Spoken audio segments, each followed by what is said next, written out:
अगर आप CMA inter के एग्जाम दे रहे हैं तो एक अनजाना मिस्टेक जो हर सीएमए इंटर स्टूडेंट्स कर ही बैठता है, कहीं आप वो ना कर रहे हो, इस बात की जानकारी के लिए ये पूरा वीडियो देखें। फ्रेंड्स, मैं सीए सतीश जलान 17 ईयर से सीएमए स्टूडेंट्स को गाइड करते आ रहा हूं और मैं आपको इस पूरे वीडियो में एक बहुत ही बेहतरीन प्लानिंग करने का तरीका सिखाऊंगा जो आपको आपके एग्जाम में इजीली पास कराने में हेल्प करेगा।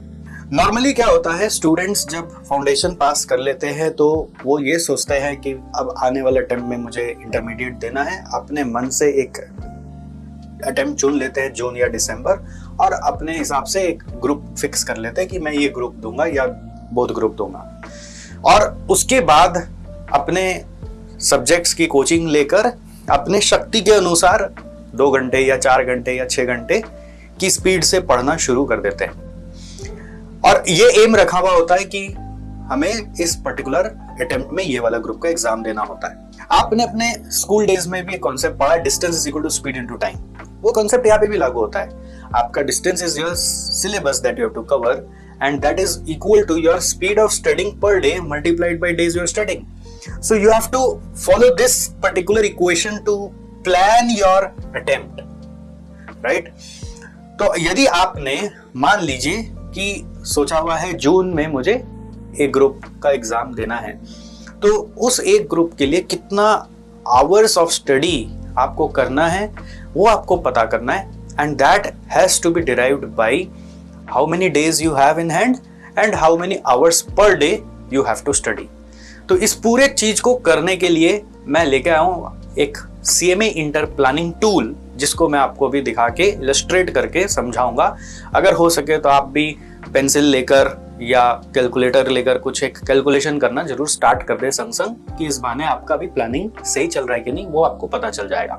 गाइस, तो ये सबसे पहला स्टेप हमारा प्लानिंग टूल का कहता है कि आप अपना एग्जाम टर्म और ग्रुप फिक्स करो। यानी कि आप ग्रुप 1 का एग्जाम कब दे रहे हो उसका टर्म और ईयर लिखो, और ग्रुप 2 का एग्जाम कब दे रहे हो उसका टर्म और ईयर लिखो।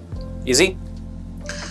फिर सेकेंड स्टेप में आपको क्या करना है, अपना जो भी पेपर्स है उसका नाम लिखो और उसके आप कौन से टीचर से क्लास करने वाले हो उनका नाम लिखो। अगर आपने टीचर आइडेंटिफाई नहीं किया तो एक बार ब्लैंक रख दो। अच्छा, ये जब टेबल में भरेंगे तो प्रेफर्ड है कि आप पहले उसी ग्रुप का भरें जिसका एग्जाम पहले देने वाले। मान लीजिए जून में आप ग्रुप 1 देने वाले तो पहले जून का ही करें। अगर आप पहले अटेम्प्ट में दोनों ग्रुप देने वाले तो दोनों ग्रुप का करें। अगर आपका पहला अटेम्प्ट दिसंबर में होने वाला है और उसमें एक ही ग्रुप देना है तो सिर्फ एक ही ग्रुप का वर्किंग करें। समझ गए? अब इसमें टीचर का नाम आपको चाहिए और बगल में उसके बाद चाहिए hours of classes provided by the teacher. Friends, हमारे बहुत सारे स्टूडेंट्स ऐसे भी होते हैं सीएमए में जो अपने घर के आसपास ऑफलाइन क्लासेस करते हैं। तो अगर आप वैसे हैं तो आपको मैं बता दूं कि बहुत ज्यादा ब्राइट चांस है कि आपके सिलेबस कंप्लीट नहीं होंगे, आपको प्रॉपर कवरेज नहीं मिलेगा और आपको ऐसा आवर्स का डिटेल भी वहां से शायद ही मिले। बहुत ही कोई पॉलिश्ड टीचर है तो आपको बता पाएंगे, तो बट एनीवे आपको ये पता करना ही पड़ेगा, नहीं तो आपकी स्पीड सेट नहीं हो पाएगी। और अगर अभी आप स्पीड सेट नहीं करोगे तो आपका एग्जाम कहीं ना कहीं डेफर होना है और आप जबरदस्ती एग्जाम दोगे तो अटेम्प्ट लगना है। तो ये बहुत जरूरी है कि आप आवर्स पता करें। नॉर्मली ऑफलाइन क्लास में टीचर्स बता ही नहीं पाते हैं। अगर आपने ऑनलाइन क्लासेस ली हैं तो ऑनलाइन क्लासेस में लाइव ऑनलाइन है तो फिर फंस जाते बच्चे, टीचर्स नहीं बता पाते। नॉर्मली एक अच्छे पॉलिश टीचर होंगे तो आपको लाइव ऑनलाइन में भी बता देंगे कि टोटल आवर्स अप्रोक्सीमेटली इतना होगा, तो आवर्स ले ले। रिकॉर्डेड क्लास लेने से ये फायदा होता है कि you get the exact number of hours कि आपको इतना देर पढ़ना है, और कंटेंट भी आपके हाथ में है तो आप अपना स्पीड भी एडजस्ट करके पढ़ सकते हो। That's the best part of recorded classes. तो आपने अगर अपने टीचर को आइडेंटिफाई कर लिया है तो उनका आवर्स आप पता कर लीजिए, और नहीं तो हमारा एक्सपीरियंस कहता है कि ग्रुप 1 के सब्जेक्ट्स में 180 आवर्स मिनिमम लगना ही है और ग्रुप 2 के सब्जेक्ट्स में अप्रोक्सीमेटली 150 आवर्स लगना है। आप एक बार इसके हिसाब से कैलकुलेट कर लीजिए। ग्रुप 1 में 180 के हिसाब से, ग्रुप 2 में 150 के हिसाब से आप डाल लीजिए। और अगर आपने आज ये वीडियो देखा है तो हो सकता है आप कुछ क्लासेस ऑलरेडी कंप्लीट कर लिए हैं, तो रिमेनिंग आवर्स आप लिख लीजिए, जो कंप्लीट कर लिए उसको माइनस करके सब्जेक्ट वाइज लिख लीजिए। फिर यहाँ पर मैंने एक और कॉलम डाला हुआ एक्सपेक्टेड डेट और एक्चुअल डेट, वो बाद में जब आप पढ़ाई शुरू कर ले तब आप भरिएगा अपने हिसाब से, उसको भी मैं टच नहीं कर रहा हूँ। नाउ इन सारे के बाद नेक्स्ट स्टेप में क्या करना है आपको, ये जितना आवर्स आपने लिखा इसका टोटल निकाल लेना है। क्या करना है, आवर्स का टोटल निकाल लेना है, रिमेनिंग आवर्स का टोटल। नेक्स्ट स्टेप आपको फ्रीज करना है कि आप सिलेबस कब कंप्लीट करोगे। अगर वो डेट नहीं सोचोगे तो ये सिलेबस टाइमली कंप्लीट होगा ही नहीं।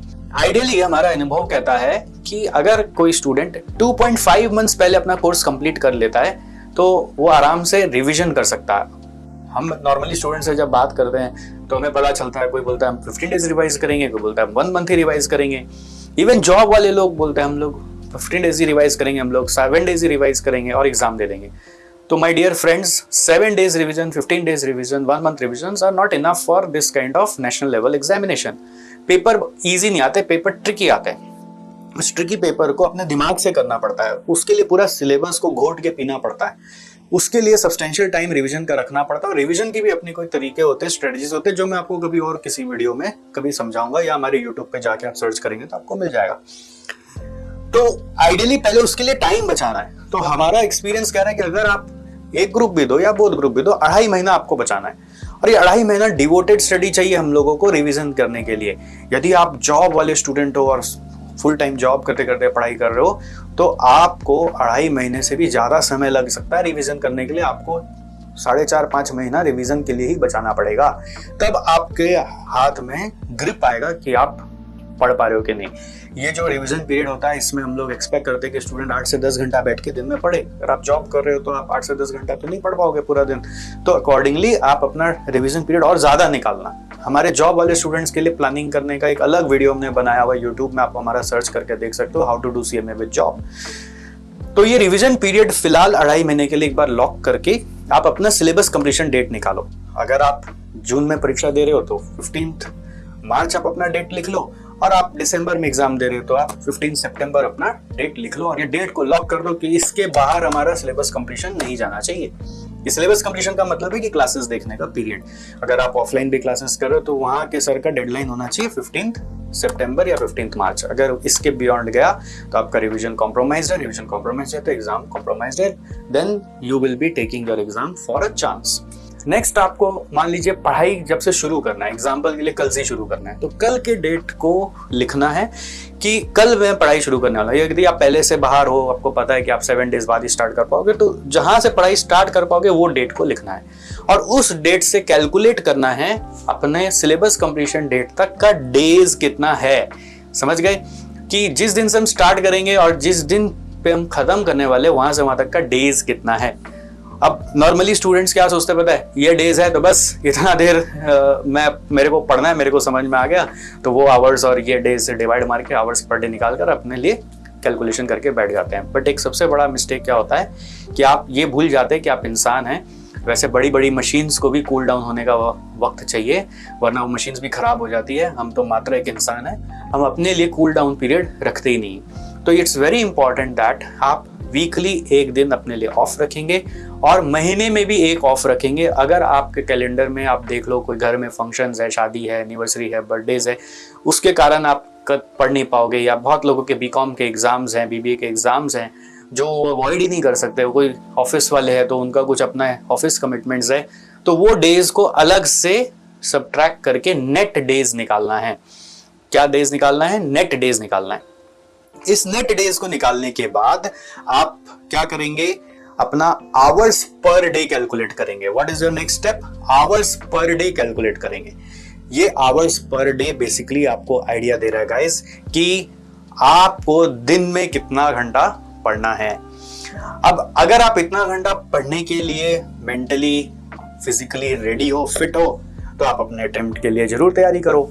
और अगर आपको लग रहा है कि ये आवर्स पर डे आपके लिए फिजिबल ही नहीं है, आपने बस हाइपोथेटिकली सोच रखा था, अब रियल नंबर में आ गया तो पता चला कि अब नहीं हो सकता, तो आपको नेक्स्ट अटेम्प्ट के लिए प्रिपरेशन करनी चाहिए। बहुत सारे स्टूडेंट्स इमोशनली सोच रहे होते हैं यहाँ पे आकर, जब हम ये वर्किंग आपके सामने बैठ के करते हैं तो कई कहा जाता है 18 घंटे पढ़ना है, कोई कहा जाता है 21 आवर्स पढ़ना है, तो स्टूडेंट्स बोलते हैं नहीं सर करना तो पड़ेगा ही, करना तो पड़ेगा ही। वो समझना ही नहीं चाहते क्योंकि उनके ऊपर इमोशनल बर्डन इतना ज्यादा है कि वो बोलते नहीं हम करेंगे। बट आप खुद ही सोचो यार, आप 18 घंटे 21 घंटे कैसे पढ़ोगे? तो मेरे हिसाब say anything with in 10 hours is okay. आप 10 घंटा से ज्यादा का कोई भी लोड लेके चल रहे हो तो कहीं ना कहीं ये वाली जो मशीन है वो आगे जाके ब्रेक डाउन हो जानी है। तो इस ब्रेकडाउन को बचाने का तरीका यही है कि थोड़ा सा ब्रीदर रखकर आप अपना अटेम्प्ट को प्लान करें। नेक्स्ट अटेम्प्ट देने में कोई नुकसान नहीं है।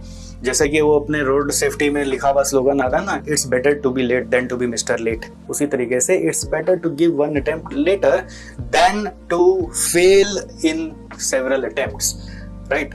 तो उसी तरह से आपको अपनी प्लानिंग करनी है। इस प्लानिंग से आई ओपनिंग बहुतों का हुआ है, आपका भी डेफिनेटली हुआ होगा। एक बार फिर से वीडियो को सुन सकते हैं जिससे कि आपके माइंड में और क्लैरिटी आ जाए। ये वर्किंग को करके देखना है और आवर्स पर डे अपना फिक्स करना है। आवर्स पर डे फिक्स करके एक वीकली शेड्यूल बनाना पड़ेगा कि पूरे वीक में ये आवर्स आप किस तरह से डिस्ट्रीब्यूट करके यूज करोगे। प्रेफर डे एक बार में 2 सब्जेक्ट ही उठाएंगे। अगर आपका मान लेते हैं आवर्स पर डे 6 आवर्स आया तो आप 3 आवर्स सब्जेक्ट 1 3 आवर्स सब्जेक्ट 2 को दे दीजिए। दोनों सब्जेक्ट को खत्म करिए और फिर नेक्स्ट 2 सब्जेक्ट्स को उठाइए एंड सो ऑन। कभी भी बीच में रास्ते चलते चलते अगर आपको लगे कि आपका रूटीन पूरा बिगड़ गया था, आप ढंग से पढ़ नहीं पाए, तो आपको फिर से ये वर्किंग रिमेनिंग आवर्स लेकर शुरू से करना है और अपना रिवाइज आवर्स पर डे पता करना है और फिर उस आवर्स पर डे के हिसाब से पढ़ना शुरू कर देना है। So easy. ये पूरा प्लानिंग टूल आपके लिए हम लोगों ने प्रेजेंट किया है। नॉर्मली हम अपने स्टूडेंट्स को ये प्लानिंग जब करवा के देते हैं 1-to-1 तो हम 2499 रुपीज चार्ज करते हैं। बट फिलहाल आप हमारे प्रिय मित्र हो, प्रिय स्टूडेंट हो, तो आपके लिए इस वीडियो के माध्यम से पूरा फ्री किया गया है। फिर भी अगर आपको लगता हो कि आप एक नेक्स्ट लेवल पे और गाइडेंस चाहते हो जहाँ पर मेरी टीम आपको हेल्प करेंगी, तो आप ज़रूर ये दिए हुए नंबर पर कनेक्ट कर लें जिससे कि ये प्लानिंग आपकी और बेटर हो जाए। हम दिलो जान से वेट करेंगे कि आपकी हेल्प पहले हो जाए और आप अच्छे से एग्जाम दे पाएं। Thank you so much.